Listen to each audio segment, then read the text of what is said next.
Hello, everyone, and welcome to my talk. I'm going to talk about what it is to build for the edge today. I'm Sebastien Chopin, like Jen said. I'm the author and core team member at Nuxt and CEO at Nuxt Labs. You can basically find me on the social network with the @Nuxt username, and mostly all the social network. I may have missed one or two. If you have my username somewhere, please ping me. I would love to get it. First, let's talk about what is the edge or what I'm referring to. The edge is a limited JavaScript environment running on CDN nodes. And what are these CDN nodes? Basically, when you deploy to the edge, what I'm referring to, your code is replicated on many nodes.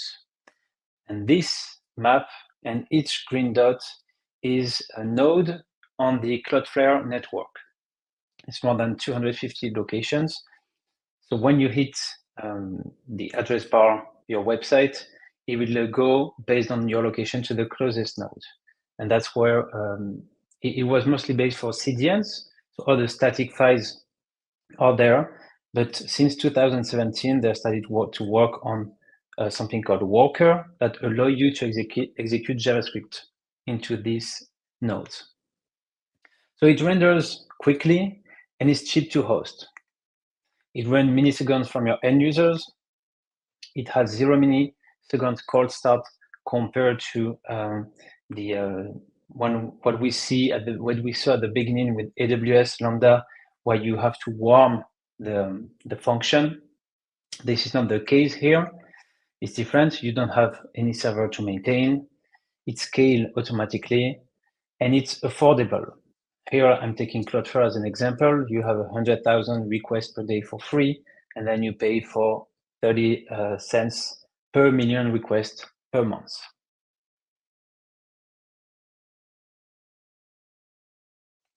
And there are many edge computing providers.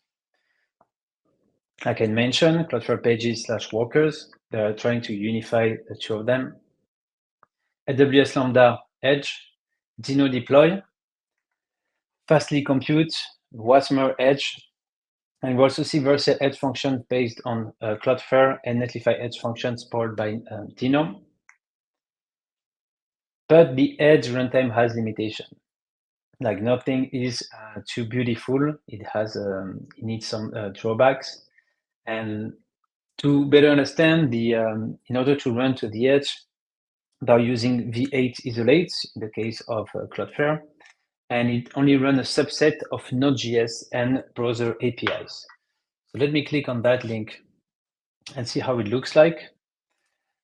The Node.js organization has been working hand in hand with these different providers to show you what you can use in different platforms. It's like the can I use for the Edge runtime. And we can see that based on different providers, you can use specific functions.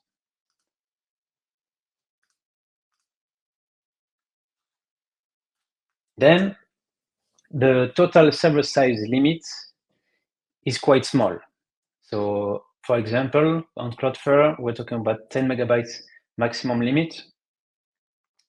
But at Nuxt, for the last 3 years, we've been working on enabling serverless support and as well as edge support, and we got your back. But how? First, we proxy and polyfill Node.js built-in modules with an env, with this env package. And props to Puya, who worked a lot on this. And now we're also partnering with the major providers to improve all the polyfills.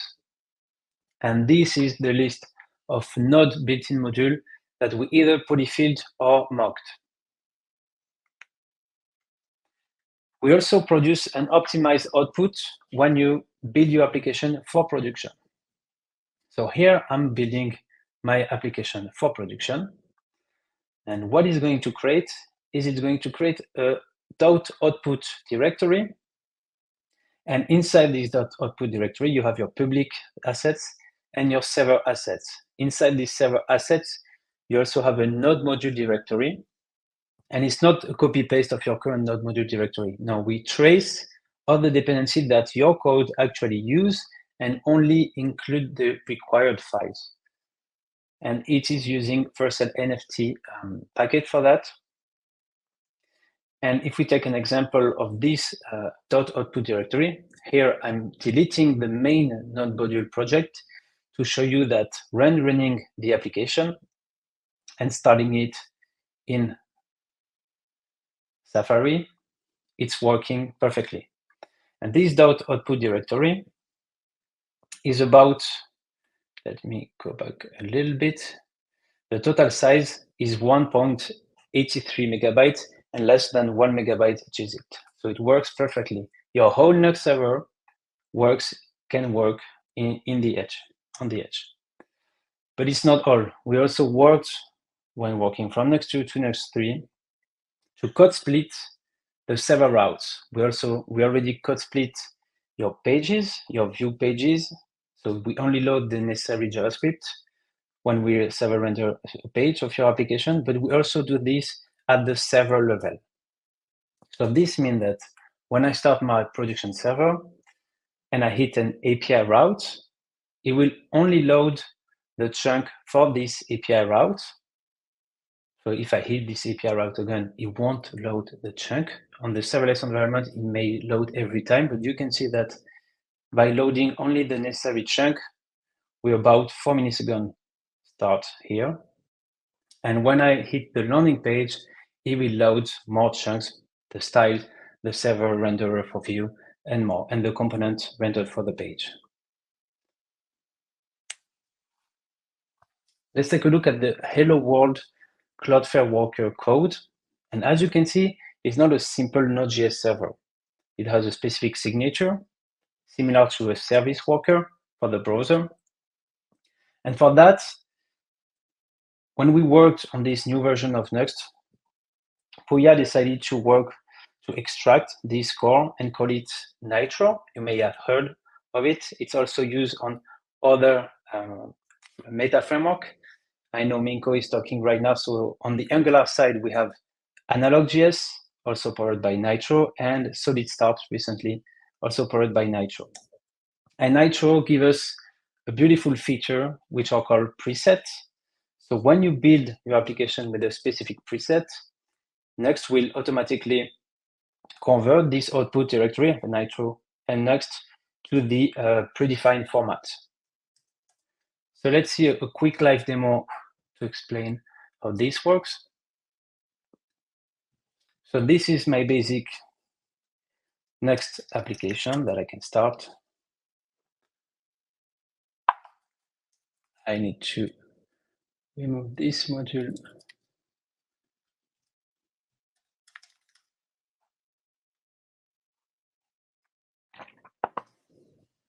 And if I go to localhost 3000, I can see my hello world. Now, what I want to do to show you that we have server-side rendering is to get a list of colors. And let's add more color. Thank you, Copilot. And that's it. The last one. Why not? Let's remove these two, the last two, and choose one color. So we want a random colors. So thank you again. And let's say hello Frontend Nation. And I'm going to apply this random color. So if some of you are already used to code with Vue or Nuxt, something might be off. Let's see. So if I refresh, I have a different color, but what's happening here is Vue is telling me that we have a hydration mismatch, because on the server we rendered orange, but on the client, when mounting the application, we have a random color, and we can see there are two different colors. So for that, we have a solution called useState, and I will store this data from the server side and use it on the client side. So useState will be only run once, because on client side, it will pick this color. And now I do have the correct color. So let's build for the Cloudflare preset now.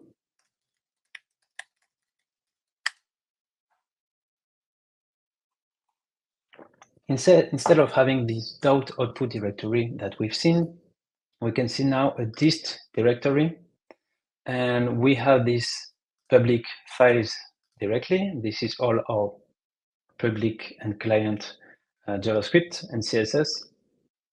And we have specific files for Cloudflare page to understand. And lastly, we have this underscore worker.js with this index that tells us the file is this entry. It's the same signature as what Cloudflare is expecting, but we minified the whole Nuxt server and your whole application inside. I can run directly this deploy command to have something working, but because I want to explain also the next demo, I will use Nuxt Hub to deploy on my Cloudflare account using the Nuxt Hub deploy command. So yes, I want to deploy. Each team is linked to my one of my Cloudflare accounts, and I will call it Edge. I can select the region only for the storage. We'll see this later. So what's happening here is that the Nuxt deploy command will build my application by applying the Cloudflare page preset, and then it will deploy calling this Cloudflare API with this final output. And now it says that it's ready. But as this is the first deployment, we have to note that the domain propagation may take a few minutes. So if I open it here, indeed, it's not ready yet. I can open the application on Nuxt Hub. We can see our production deployment. I can see the same deployment on my Cloudflare account. This is the same, and I have my Cloudflare account, which is linked. So until our application is propagated, our CNAME is propagated, let's move on to our talk, and then we can showcase how fast it is whenever you are on the world. So if we take a look at a traditional Nuxt application, most of the time you have a visitor with a fancy computer hitting your Nuxt server. So I'm talking about application running with a Node.js or serverless or Edge, not generated, because on Nuxt generate we pre-render all the page, and you have a public static directory that you publish on the CDN. So when you hit your Nuxt server, most of the time you will fetch the data from an API, and it can be a CMS, it can be a database manager, it can be many services or internal API. And then you send back some JSON, and your Nuxt server send back some HTML and CSS and JavaScript for your user. We may have an issue here is the latency between your Nuxt server location and your location, the location of your API. And you also have to pay for two services, your hosting for Nuxt and the hosting of the service you apply. On the Jamstack, you may have many services you may have to pay for. And there are pros and cons for each of them. While we're talking about the server, I want to also introduce the server routes. So if you know how to create pages with Vue, you may know how to create API routes with Nuxt. In the server directory, you can create a hello server directory.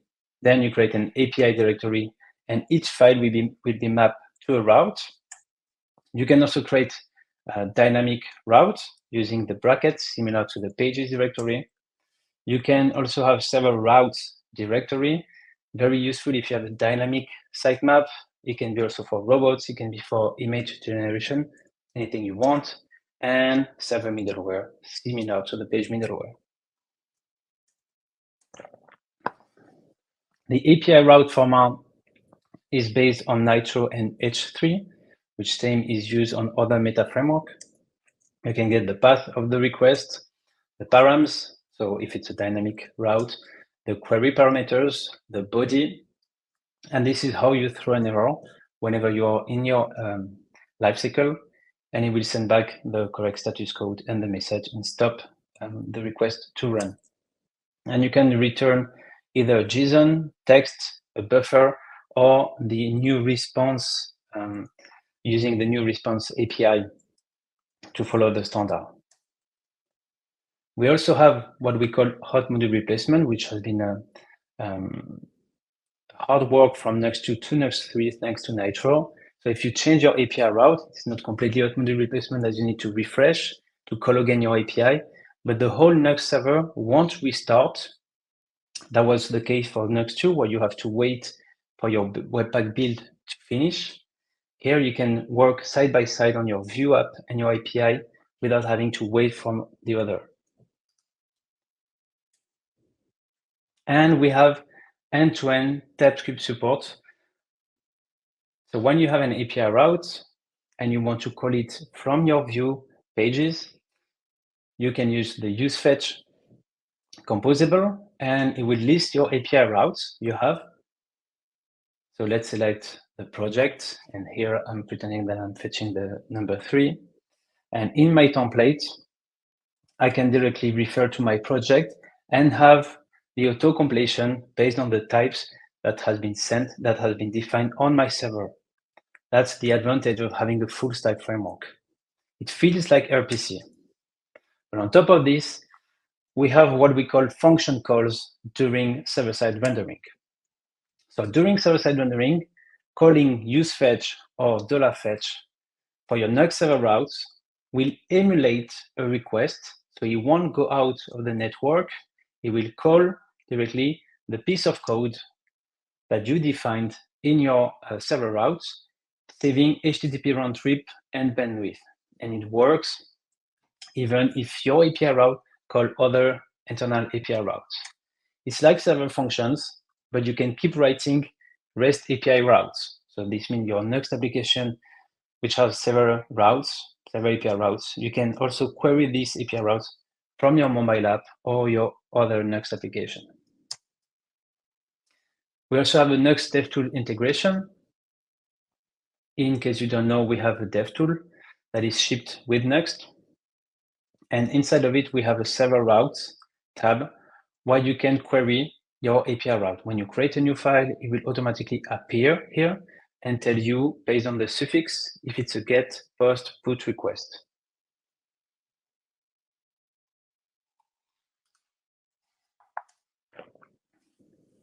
So what about storing data then? It's nice to have a full stack framework, but if you don't have a base to store data, then I will keep using other API services that offer me a way to store my data. So for this, we will need a database, a way to store a key value storage similar to Redis, a database, I'm thinking like SQL, and a blob storage for storing large files that you usually don't store in a database, such as videos, image, etc. So for this, I've been working the last 6 months, I will say, on this Nuxt Hub module. It had different names before if you watch my other talks, and it helps you build full stack application on the edge. So for this, it gives you access to SQL database to store your application's data with a server composable or server function called Hub database, a key value storage accessible with Hub KV, a blob storage to store static assets with Hub blob, a remote storage feature. So once you deploy your project to the edge, you can also connect locally to your production database with a secure proxy system. And you can obviously self-host on your Cloudflare account for free. So I decided to focus first on Cloudflare because it's easier to have a narrow scope in order to achieve something that is that advanced today. So if we take a quick example how it looks like, this part here is completely optional. You can have your local project with the Nuxt Hub module, deploy yourself on Cloudflare and connect the binding automatically. The admin part that we've been working on is to basically automate all of this so you don't have to configure it yourself. But basically what happened is your application and your database are in the same network. They are close to each other and you don't have to share any secrets as they have a direct binding. So let's try to have a live demo for this. It's been more than 2 minutes. So now we have our application working, the one we deployed just after, if you remember. And if I refresh, I can see that I have a different color and it's server rendered. Now what I can do is try these key CDN tools that help us know the speed of the website, I mean, based on different location. If this works, let me refresh. Yeah, okay. So now, based on different location, we can see that the website rendering HTML without any cache, just a simple Nuxt application, render in less than 200 milliseconds whenever you are in the world. That's pretty cool. So now let's go back to our application. And what I would like to add is a quick access to storage. So for this, I'm going to add the Nuxt Hub module. And for this to work also in development, I will need to add the Wrangler dependency. So we can also emulate the T1 database, R2 blob storage, and KV locally. So I have the module added now. And when I start my development server,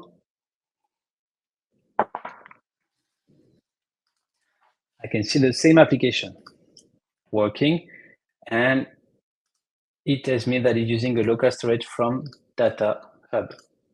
So we generate the wrangler.yml for you based on your configuration.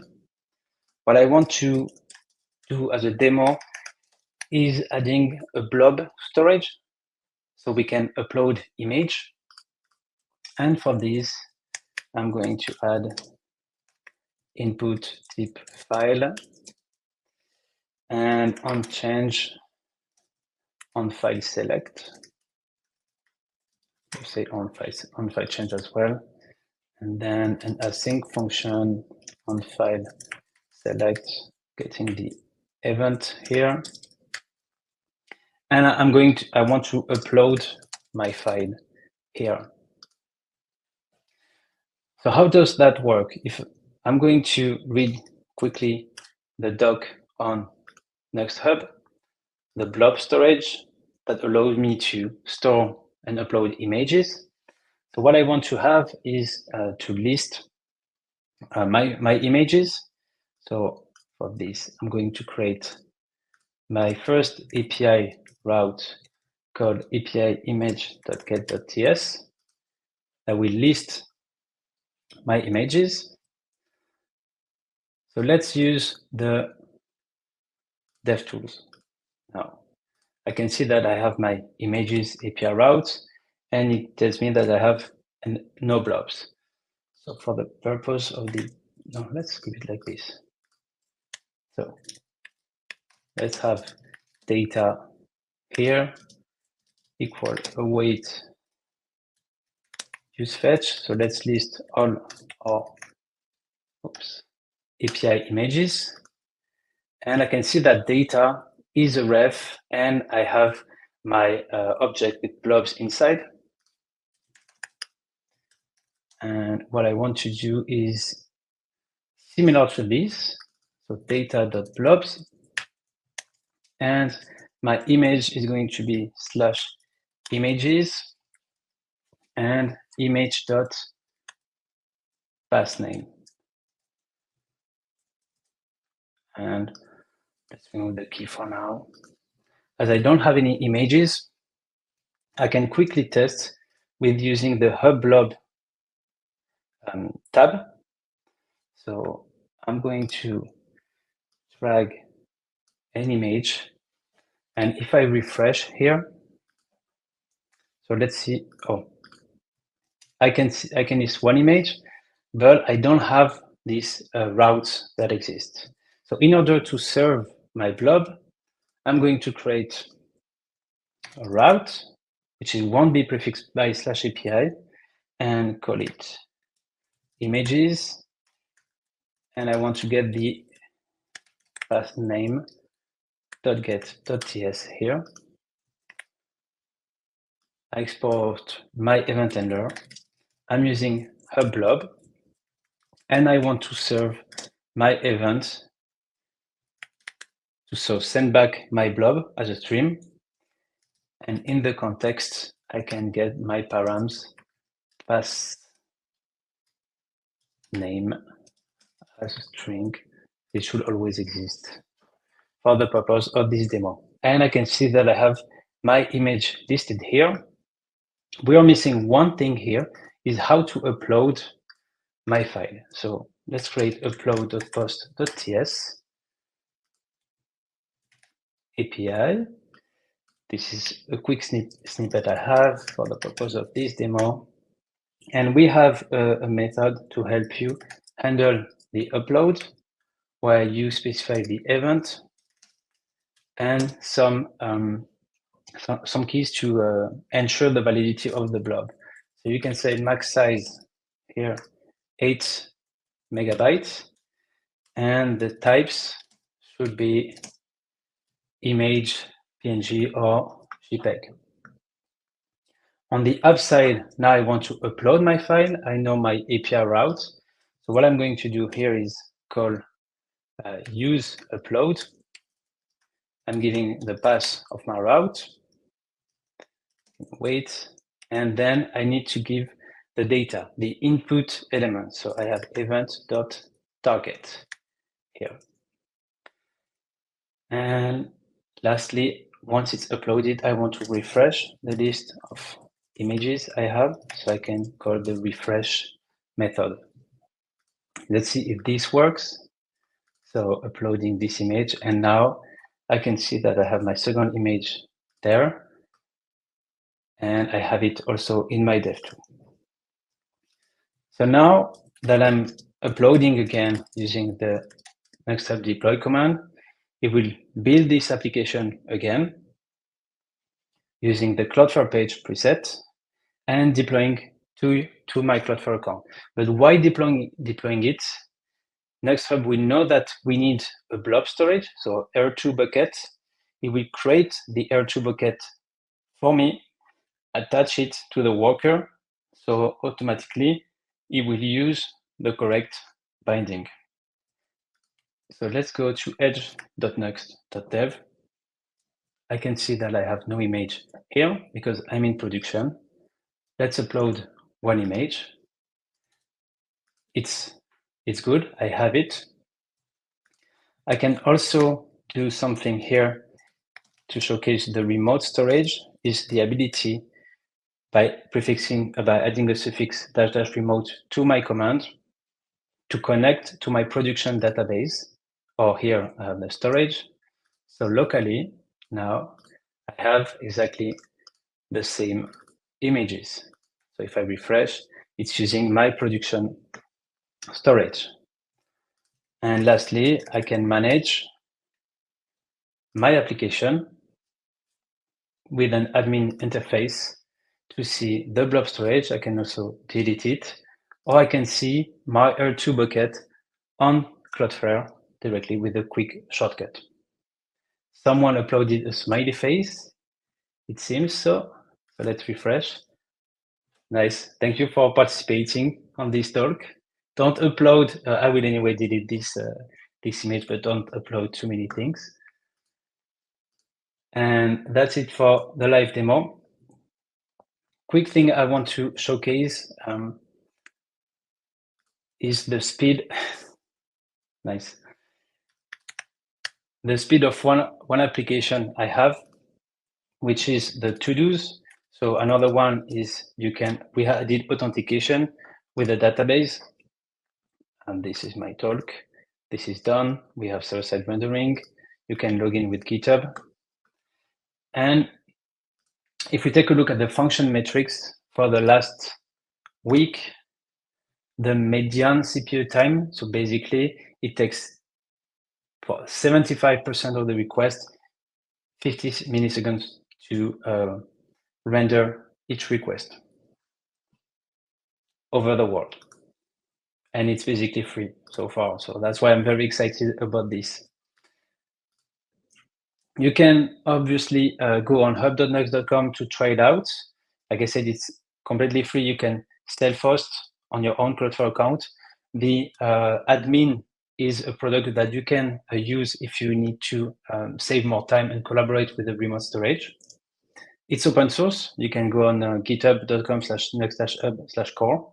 And it's only the beginning. The next step that I want to add is authentication layer. So it will be easier to add OAuth or email login sign up to your application in the future on your database that you control. Thank you very much. And the slides are available on GitHub. Wonderful. Thank you. We do have a few questions for you. So let's get started. On what hosting option would you recommend for, let's say, a full stack Nuxt app with Prisma ORM and a MySQL database? Have you tried hosting a Nuxt app on cPanel? I've heard about cPanel, but I never tried. Basically, you can deploy a Nuxt app. I think Prisma ORM is, we are talking to them to support the edge. We are one bug away to support it completely, but so far it depends where is your MySQL database. If it's on a specific service like Koyeb, Scaleway, Fly, I would recommend also to host your application there if they also offer Node.js hosting. Basically the closest to your database. So I would say the database may force you to choose where you host your application. Thank you. All right, next question. It looks like somebody tried using Cloudflare pages, but the node mailer package fails on that. Is there a valid package yet that supports creating email templates and sending them? They do have some issues with the SMTP so far. For Nuxt, I'm using Resend, which they have a nice free tier, very beautiful API to use. I'm not even sponsored with them, but I really like their developer experience. And I use it. I'm very happy so far of the API and the way also to broadcast to people. So give it a try. Great, thank you. Couple more. Is NextHub module supports real-time database? As soon as we have the durable object support, I know Cloudflare is working on to support it on Cloudflare pages. It's only supported on Cloudflare Worker. So as soon as this is possible, or as soon as we also can create a worker for you, we will have support for real-time data, sockets, and also database hooks. It's planned. Very cool. All right, last one of, is it possible to expose parts of the API, example use case, Nuxt app and Chrome extension, accessing some of the data protected by a login? I will say yes, everything is possible. The API routes you create are automatically exposed, and it's up to you to decide how you want to protect them. So then your Chrome extension can call it. Depends if you need a course. I don't think the Chrome extension needs course anyway, so it should be quite easy. But feel free to open an issue if you can't, and we'll help you. Great. All right. That is all the questions we have for today. Thank you so much. And once again for joining us. We really appreciate it. My pleasure. Thank you for having me.